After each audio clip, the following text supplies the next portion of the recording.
사람이 어떤 신분을 누리고 있다면 그에 따른 역할도 감당하는 것이 당연합니다.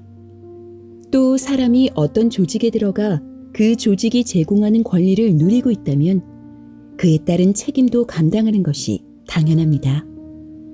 만일 이를 거부하는 사람이 있다면 그가 누리던 신분이나 권리는 더 이상 유지되기 어려울 것입니다. 안타까운 것은 이처럼 당연히 지켜져야 할 원리가 제대로 지켜지지 않는 현상이 이상하게도 교회 안에서 자주 나타난다는 사실입니다. 하나님은 죽었던 우리를 살려주셨고 세상을 지배하는 영으로부터 우리를 해방시켜 주셨습니다.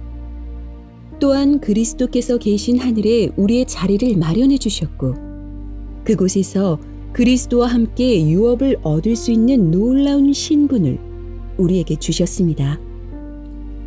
하나님께서 우리에게 이런 특별한 은혜를 베푸셨다는 사실은 그가 우리를 향해 특별한 기대를 갖고 계심을 의미합니다.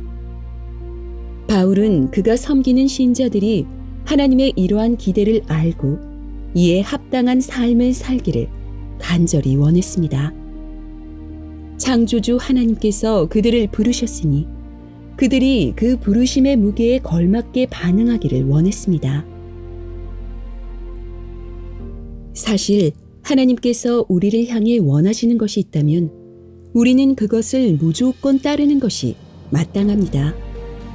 그가 만물의 통치자라는 사실과 최후에 있을 각 사람에 대한 심판이 그의 뜻대로 이루어진다는 점을 생각할 때 여기에는 반박의 여지가 없습니다.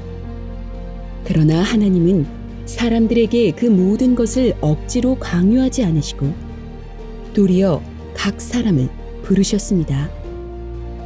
그 부르심을 받은 사람들이 자기 의지를 사용하여 감사와 기쁨으로 하나님의 뜻을 따르기를 원하셨기 때문입니다.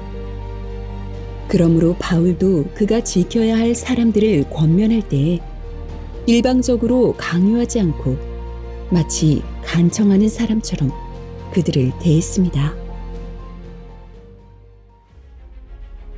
그 권면을 들은 사람들은 바울이 감옥에 있다는 사실 때문에 그를 비웃을 수도 있었고 그의 간절한 외침을 도리어 못마땅하게 여겨 분노할 수도 있었습니다. 그러나 그것이 바울에게는 전혀 문제가 되지 않았습니다. 그에게 있어서 중요한 것은 그들을 천국까지 무사히 이끄시려는 하나님의 뜻이 온전히 이루어지는 것이었습니다. 사람들은 그를 불순종하고 때로는 원망했지만 그는 자신이 해산의 고통을 당할지라도 하나님께서 그들을 불러 걷게 하시는 길로 그들을 이끌기 위해 자신의 역할을 다해야 한다고 생각했습니다. 하나님은 우리를 불러 구원을 얻게 하셨을 뿐만 아니라 구원받은 자가 가져야 할 거룩한 삶 속으로 우리를 부르셨습니다.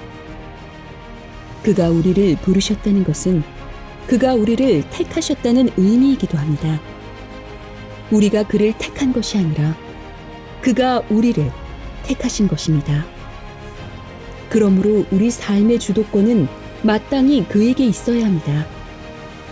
하나님은 우리가 걷고 있는 새 삶의 길에서 우리를 끝까지 이끌어 주실 것입니다. 그는 사람과 달리 한번 시작하신 일은 반드시 이루십니다. 따라서 그의 부르심에는 후회가 없습니다. 우리를 부르신 하나님을 의심하지 말고 그가 우리를 위해 열어놓으신 새롭고 산 길로 나아갑시다. 하나님께서 교회를 통해 우리에게 안내해 주시는 그 길을 무시하지 말고 마음을 다해 그 길로 행합시다.